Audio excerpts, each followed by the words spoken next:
So hello guys, this is Sudhanshu and you watching learning वजह। तो जैसा कि आप जानते हैं कि जो हमारी एक वीडियो सीरीज़ ख़त्म हुई है, जिस लेक्चर के ऊपर ख़त्म हुई है उसका नाम था बोर्ड मास या बेसिक्स अबाउट नंबर्स, या फिर जो हमारे रेशनल नंबर थे उनके जो प्रॉपर्टीज़ चलनी थी, उनके addition, subtraction, multiplication and division. ये सभी चीज़ें हमने उस वीडियो लेक्चर में कवर की हैं जो अभी तक हमारे वीडियो सीरीज़ जो हमारे अभी तक चली हैं।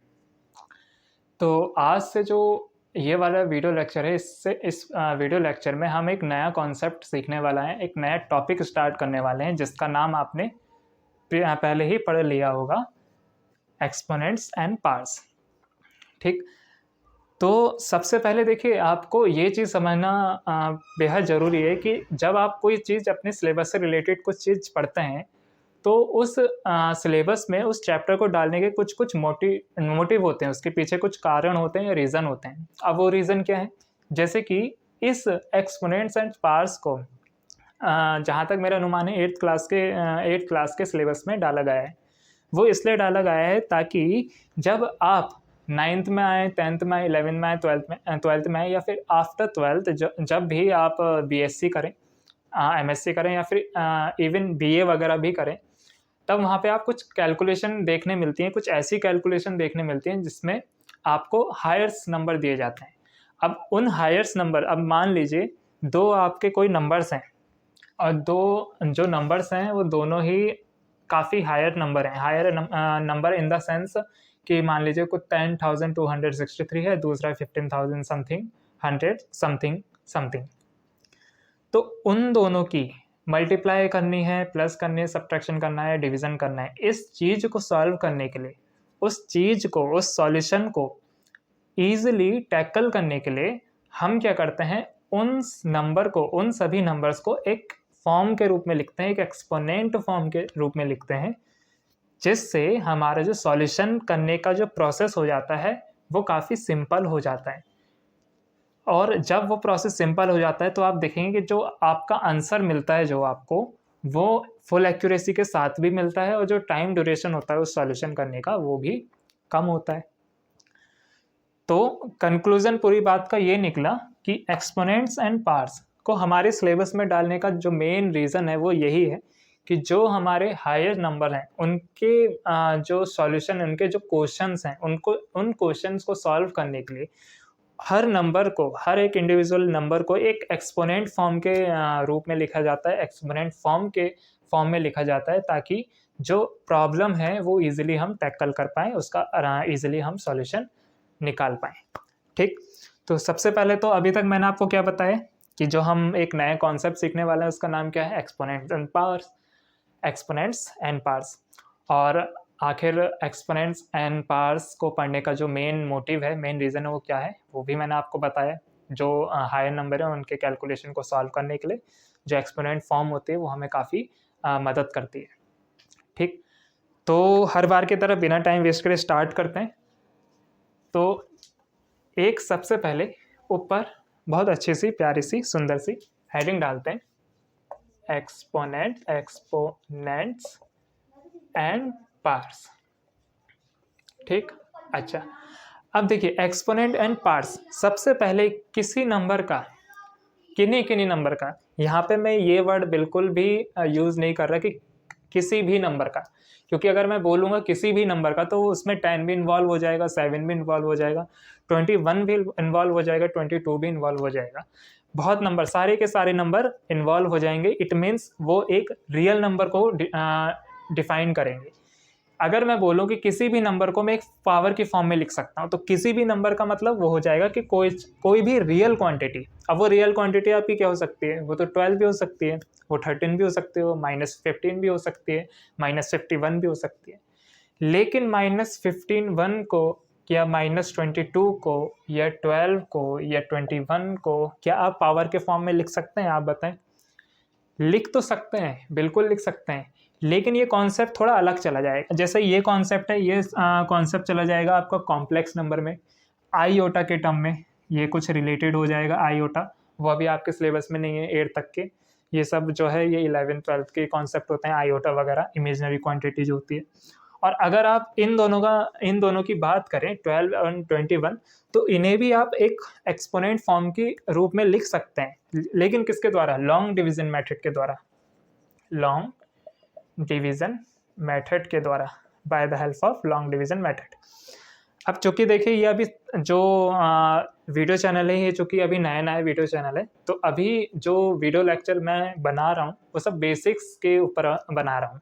जो 8th 9th 10th 11th 12th के जो बच्चे हैं उनके लिए जो बेसिक्स होती हैं, या 5th 6th 7th 8th के लिए के जो बच्चे हैं उनके लिए जो बेसिक्स जो होनी ही चाहिए उन्हें पता, वो अभी तक हमने कवर किया।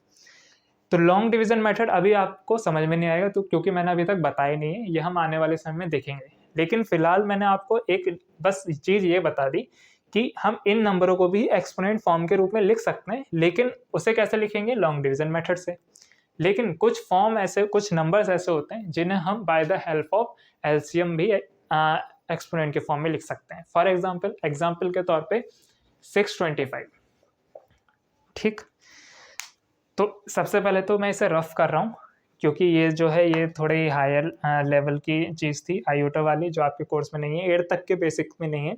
और ये जो अभी आपने देखे 12 21, ये भी हम सीखेंगे आने वाले टाइम में। ठीक, फिलहाल जो हमारा जो इस समय का जो टॉपिक है, कॉन्सेप्ट है, वो एक्सपोनेंट एंड पार्ट्स का जो बेसिक्स होते हैं उनके ऊपर बेस्ड होगा। ठीक, तो इसे मैं फिलहाल रफ कर लेता हूँ। और एक्सपोनेंट एंड पार्ट्स को समझने के लिए मैं एग्जाम्पल कंसिडर कर रहा हूँ 625। तो देखिए 625 को मुझे एक्सपोनेंट के फॉर्म में लिखना है, तो 625 को एक्सपोनेंट के फॉर्म में लिखने के लिए सबसे पहले मुझे क्या लेना होगा? 625 का एलसीएम। तो एलसीएम ले लेते हैं, कोई दिक्कत नहीं। तो 625 का जब आप एलसीएम लेंगे तो बताएं किससे जाएगा? बिल्कुल ठीक, 5 से जाएगा। 5 बन जा, इधर बन गया 12, 5 2 जा 10, इधर गया 2, 25, 5 5 जा 5, 5 2 जा 5 5 जा 5, 5 5 जा 5 बन जा। तो 625 को मैं इन फैक्टर्स के मल्टीप्लिकेशन के फॉर्म में लिख सकता हूँ, बिल्कुल लिख सकता हूँ। It means 5 multiply 5 multiply 5 multiply 5। ठीक, तो यही चीज़ मैं वहाँ लिख दूँ। चलिए ठीक, तो 625 को मैं क्या लिख सकता हूँ? 5 मल्टीप्लाई 5 मल्टीप्लाई 5 मल्टीप्लाई 5। ठीक, अच्छा 625 ऐसे लिखा। 5 को मैं इस फॉर्म में, देखिए एक फॉर्म में लिख सकता हूँ। किस फॉर्म में? ये भी 5 है, ये भी 5 है, ये भी 5 है, ये भी 5। तो यहाँ 5 4 बार मल्टीप्लाई हो रहा है। क्या बोला मैंने? कि यहाँ पर 5 4 बार मल्टीप्लाई हो रहा है। तो इसको कैसे लिखेंगे? 5 को लिखेंगे नीचे, और जितनी बार मल्टीप्लाई हो रहा है, जितने टाइम से मल्टीप्लाई हो रहा है 5, उसको लिखेंगे ऊपर। तो बताएं, आप बताएं कौन सा नंबर ऊपर लिखा जाएगा? बिल्कुल ठीक, 4, क्योंकि 4 टाइम्स आपका 5 मल्टीप्लाई हो रहा है। 5 मल्टीप्लाई 5 मल्टीप्लाई 5 मल्टीप्लाई 5, तो 5 रेज टू द पावर 4। तो हम बोलते हैं कि जो 625 है, इसको जो एक्सपोनेंट फॉर्म है होगा, वो होगा 5 raise to the power 4। Where, मैं यहीं क्लियर कर दूं, वेयर जो आपका ये 5 है, इस 5 का एक नाम होता है। जो नीचे होता है उसका कुछ नाम होता है, जो ऊपर लिखा होता है छोटा सा, उसका कुछ नाम होता है। जो नीचे लिखा होता है उसे बोलते हैं हम base. So where 5 is known as base and 4 is known as index, या फिर पावर। ठीक, एज पावर। ठीक, एक चीज मैं आपको बताना भूल गया, ये जो आपकी पावर है, इसका एक नाम तो आपको पता है पावर, दूसरा भी नाम आपको पता है एक्सपोनेंट। इसके 2 नाम और होते हैं। तो देखिए सबसे पहले पावर के आप नाम देख लीजिए, इसके कितने नाम होते हैं। तो पावर के आपके टोटल 4 नाम होते हैं। एक तो खुद पावर ही है, पावर। दूसरा क्या हो सकता है? इंडेक्स। तीसरा क्या होता है आपका? एक्सपोनेंट, जैसे कि मैंने हेडिंग भी डाला है ऊपर। एंड फोर्थ इज होता है ऑर्डर। अगर आपने प्रीवियस वीडियो लेक्चर देखे हो तो मैंने आपको जो बोर्ड मास का ओ का जो फुल फॉर्म होती है, उसकी जो फुल फॉर्म लिखवाई है वो ऑर्डर ही लिखवाई है। और अगर आपने और ध्यान से देखे होंगे तो ऑर्डर का जब मैंने एग्जाम्पल दिया था तो उसमें क्या एग्जाम्पल दिया था कि उसमें एक्सपोनेंशियल फॉर्म भी आती हैं, उसमें स्क्वायर रूट आता है, रूट आता है, क्यूब रूट आता है, और रूट आता है, क्यूब रूट आता है, या फिर क्यूब आता है। तो वो सब यहीं से ही रिलेट करते हैं। ठीक, तो सबसे पहले आपको अभी तक क्या पता चला? अभी तक मैंने आपको ये बताया एक्सपोनेंट क्या होते हैं, या पार्ट्स क्या होते हैं। उसके मैंने 2 नाम और बताए, इंडेक्स भी बोलते हैं प्यार से, ऑर्डर भी प्यार से बोलते हैं। फिर मैंने आपको ये बताया कि किसी भी नंबर नहीं, कुछ कुछ पर्टिकुलर नंबर के हम एक्सपोनेंट, उस नंबर को हम एक्सपोनेंट्स के फॉर्म में कैसे लिख सकते हैं by the help of LCM.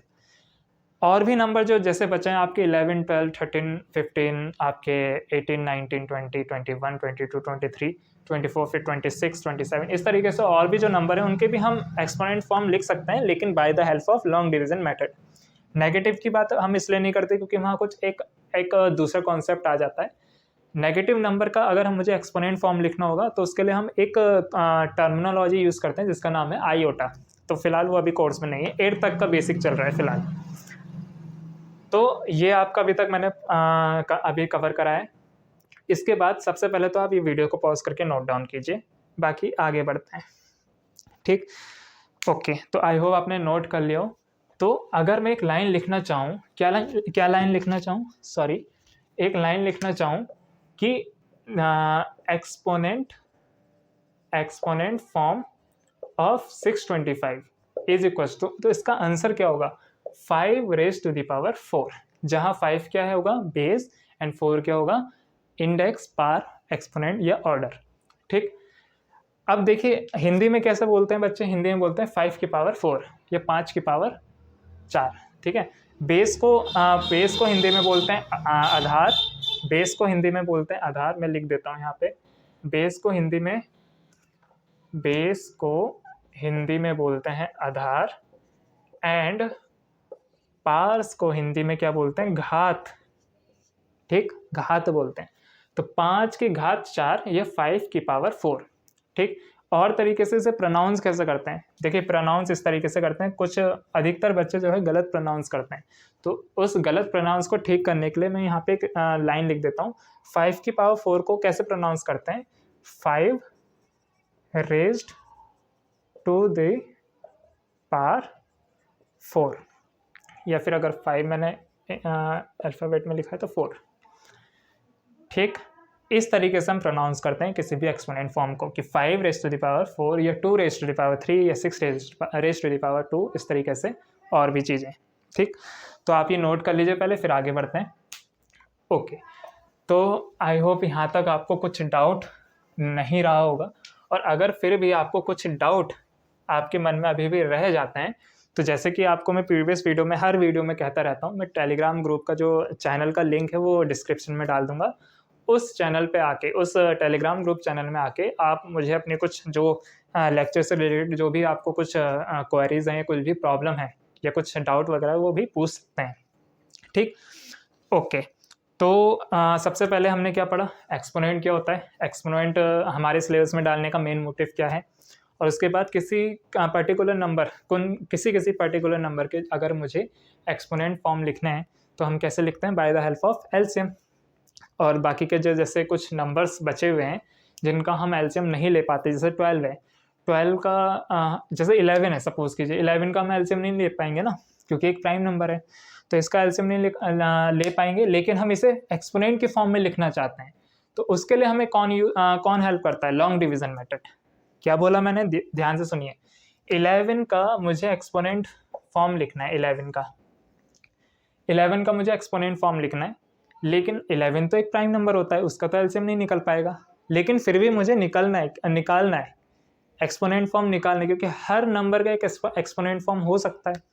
तो इसका 11 जैसे नंबर, जैसे 11, 12, 13, 14, 17, 18, ऐसे नंबरों का एक्सपोनेंट फॉर्म फाइंड करने के लिए हम किसका यूज़ करते हैं, लॉन्ग डिवीजन मेथड। वो हम आने वाले वीडियो लेक्चर में सीखेंगे। ठीक, तो ये तो हो गई हमारी बेसिक चीज़ें, एक्सपोनेंट के क्या होता है बेसिक, और कैसे हम पर्टिकुलर कुछ स्पेशली नंबरों का हम एक्सपोनेंट फॉर्म लिख सकते हैं। दूसरी चीज़ क्या है, दूसरी चीज़ कुछ क्वेश्चंस पे आते हैं। कुछ क्वेश्चन, जैसे कि एक क्वेश्चन है कि find the values of, a part दे रखा है आपको 3 की पावर 4, बी पार्ट दे रखा है आपको -5 की पावर 3, एंड सी पार्ट दे रखा है 11/12 की पावर 2। ठीक, ये 3 क्वेश्चन दे रखे हैं, एक एक करके बहुत प्यार से समझने की कोशिश करते हैं कि इनके सॉल्यूशन कैसे होंगे। और अधिकतर मैं गारंटी से ये भी कह सकता हूँ कि आप में से जो वीडियो लेक्चर देख रहे होंगे, इनमें से बहुत लोगों को, कुछ बच्चों को डेफिनेटली इनका आंसर पता भी होगा, लेकिन जिनको नहीं पता उनको भी तो समझ में आना चाहिए कि एक्सपोनेंट फॉर्म जो हमारे एक्सपोनेंशियल क्वेश्चन होते हैं उनको आखिरकार टैकल कैसे करा जाए। तो देखिए सॉल्यूशन नंबर ए सॉल्व करते हैं। तो 3⁴ इसकी मुझे वैल्यू निकालनी है। तो 3⁴ का मतलब क्या है, 3 की 4 बार मल्टीप्लाई करना। 3 को कितनी बार लिखना है, 4 बार। तो 3 को 4 बार लिख दीजिए, 3 × 3 × 3। ऊपर वाला जो पार्स है वो ये बताता है कि इस नंबर को आप इतनी बार लिखो। तो 3 को मैंने 4 बार लिख दिया। जब आप इसको सॉल्व करेंगे तो 3 3 9, 3 27, 27 3 27, 3 7 3 21, 2 3 6 7 8, तो 81 इज द आंसर ऑफ 3⁴। ठीक है, अब बी पार्ट पर आते हैं। बी पार्ट क्या बोल रहा है हमारा, बी पार्ट ये बोल रहा है -5⁵, -5⁵ तो सेम कॉन्सेप्ट लगाओ आप, जैसे मैंने ये वाला क्वेश्चन करा था वैसे ही आप वीडियो को पॉज करके एक बार ये वाला क्वेश्चन करें। तो अगर आपने वीडियो को पॉज करके क्वेश्चन को सॉल्व करा है तो वेरी गुड, नहीं करा तो देख लीजिए। तो 3 क्या बता रहे हैं कि जो -5 है, जो आपका बेस है -5, उसकी 3 को उसे 3 बार लिखो आप पहले। तो -5 को आप 3 बार लिख दीजिए। तो -5 × -5 × -5, क्लियर, ओके। तो ये आपने लिख दिया, ठीक है। अब आपको क्या करना है, मल्टीप्लाई कर दीजिए। अब मल्टीप्लिकेशन चूंकि एक बाइनरी ऑपरेशन है, तो बाइनरी ऑपरेशन होने के कारण ये डायरेक्टली तीनों नंबरों की हम मल्टीप्लाई तो कर नहीं सकते, तो दो नंबर करके हमें मल्टीप्लाई करनी होगी। तो -5 के -5 से आप करेंगे तो माइनस माइनस प्लस एंड 5 5 जो 25 मल्टीप्लाइड बाई -5, ठीक है। अब 25 की -5 से मल्टीप्लाई करनी है तो 25 5 जो 125, और माइनस है तो माइनस, तो -125 is the answer of -5⁵, clear, ठीक। लास्ट क्वेश्चन एक और लेते हैं, सी 11/12²। अब देखिए इस क्वेश्चन को सॉल्व करने के लिए सबसे पहले एक प्रॉपर्टीज़ है। प्रॉपर्टीज़ क्या है वो मैं आने वाली वीडियो लेक्चर में या हो सकता है इसी वीडियो लेक्चर में कवर कराऊं। तो वो प्रॉपर्टी क्या है, मैं आपको डायरेक्ट सॉल्यूशन करवाता हूँ, आपको प्रॉपर्टी में फिर ज़्यादा दिक्कत नहीं आएगी। तो चॉइस बहुत सिंपल है आपके लिए, आप ये समझ लीजिए। अगर ये समझ में आ जाएगा तो इसका मतलब आपको प्रॉपर्टीज़ भी समझ में आ गई होंगी। और अगर बाय द वे ये समझ में नहीं आया तो कोई दिक्कत नहीं, आने वाले जो वीडियो होगा उसमें हम प्रॉपर्टीज़ के बारे में सीखेंगे, तो ये चीज़ आप वहाँ सीख लेना, तो ऐसे कोई दिक्कत वाली बात नहीं है। तो देखिए मैंने क्या बताया था, 11/12², ये बताता है जो यहाँ लिखा है उसको इतनी बार लिखो मल्टीप्लाई में। तो 11/12 मल्टीप्लाई 11/12, 11/12 को मैंने कितनी बार लिखा, 2 बार, तो ठीक है 2 बार लिखा, कोई दिक्कत नहीं। और ये क्या है, एक दोनों रेशनल नंबर हैं, दोनों रेशनल नंबर का मल्टीप्लिकेशन तो आप सीख ही चुके हैं प्रीवियस वाले वीडियो सीरीज़ में। कैसे होता है, न्यूमरेटर की न्यूमरेटर एंड डिनोमिनेटर की डिनोमिनेटर से मल्टीप्लाई करके, ठीक है। तो 11/11, 12/12, क्लियर होगा। You have to multiply numerator by numerator and denominator by denominator.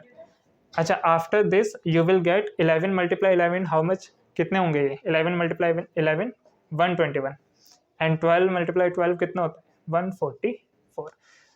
तो अब देखिए ऐसा कोई सा भी नंबर नहीं है कि आप जो वो एक नंबर इन दोनों नंबरों को डिवाइड करें, ऐसा कोई सा भी नंबर नहीं है 1 के अलावा, यानी ये हमारे स्टैंडर्ड फॉर्म है, इसलिए यही हमारा आंसर होगा। So 121/144 is the answer of given this problem, which is 11/12²। ठीक, तो सबसे पहले आप वीडियो को पॉज करके ये नोट डाउन कर लीजिए, फिर आगे बढ़ते हैं।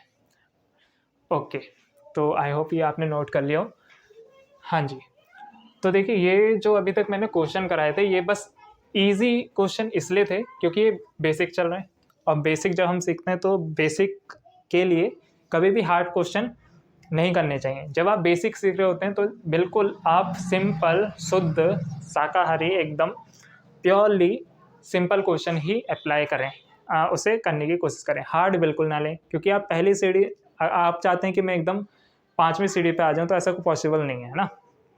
वो अलग बात है कि किसी की जो लेग्स हैं वो लंबे हों, लेकिन मेरा मानना यह है, मेरे अकॉर्डिंग, ठीक है, आप अपने अकॉर्डिंग चल सकते हैं, लेकिन मैं अपने हिसाब से बता रहा हूँ कि अगर आप किसी चीज़ का, किसी भी कॉन्सेप्ट का बेसिक्स अगर सीख रहे हैं तो उस कॉन्सेप्ट से रिलेटेड पहले आप इजी क्वेश्चन करें, उसके बाद अपना लेवल बढ़ाएं, फिर मीडियम मतलब मॉडरेट, फिर उसके बाद हार्ड। क्लियर हो गया?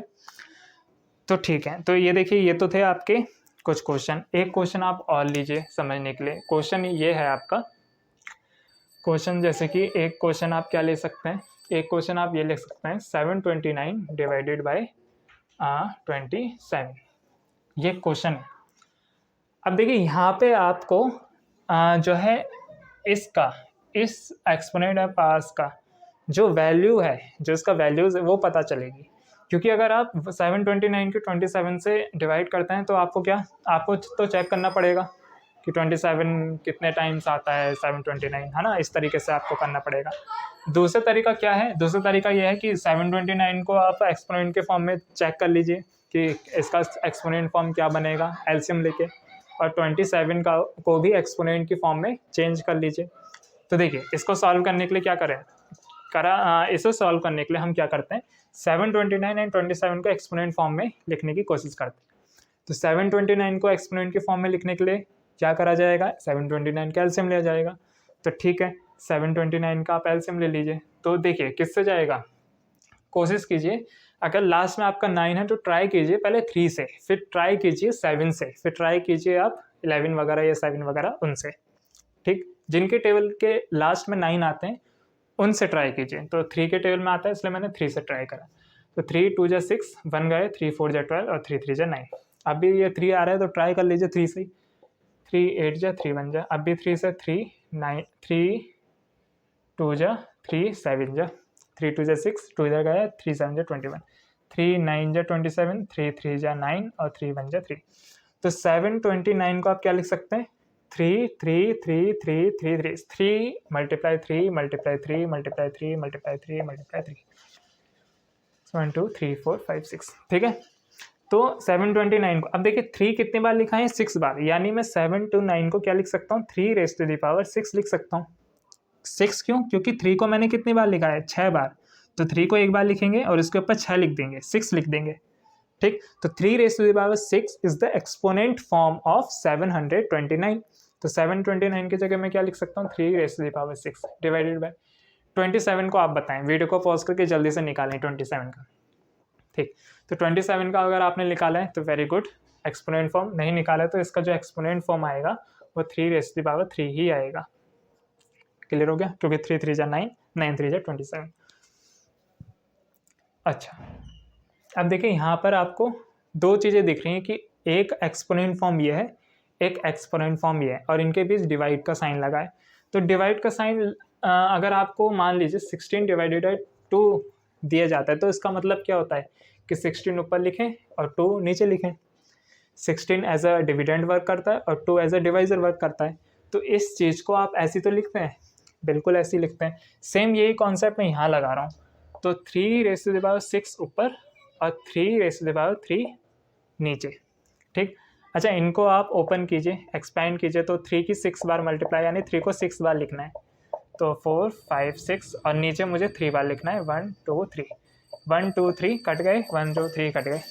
नीचे के 3 3s ऊपर के 3 3s से डिवाइड हो गए, तो बचा क्या आपका, ऊपर से 3 मल्टीप्लाई 3 मल्टीप्लाई 3 एंड 3 3 जा 9, 3 जा 27 is the answer of given problem और क्वेश्चन।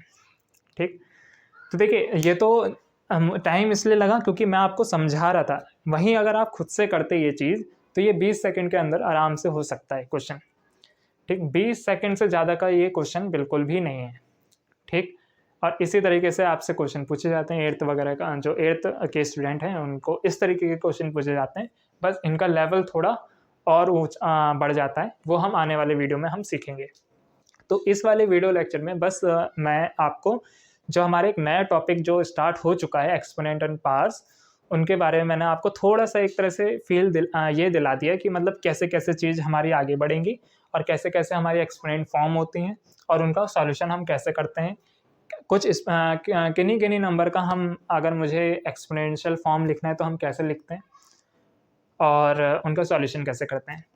बाकी आने वाले वीडियो में हम जो एक्सपोनेंट फॉर्म की जो प्रॉपर्टीज़ वगैरह होती हैं और कैसे क्वेश्चन को हम सॉल्व करेंगे ये सब सीखेंगे। उसके बाद हम क्वेश्चन आंसर पे आएंगे और फिर उसी के साथ हमारा एक्सपोनेंट एंड पावर्स का ये वाला जो चैप्टर है, जो सिलेबस है, ये भी क्लियर कंप्लीट हो जाएगा। बाकी अगर आपको कुछ डाउट है जो एक्सपोनेंट फॉर्म के जो क्वेश्चंस वगैरह कुछ डाउट वगैरह हैं, तो आप जैसे कि मैं अभी थोड़ी देर पहले ही बोला कि टेलीग्राम ग्रुप में डिस्क्रिप्शन में टेलीग्राम ग्रुप का चैनल डाल दूंगा, वहाँ आके आप मुझसे अपने क्वेश्चन भी पूछ सकते हैं। ठीक, तो बस आज फ़िलहाल वीडियो में इतना ही था। बाकी आपका वीडियो को पूरा देखने के लिए बहुत बहुत धन्यवाद।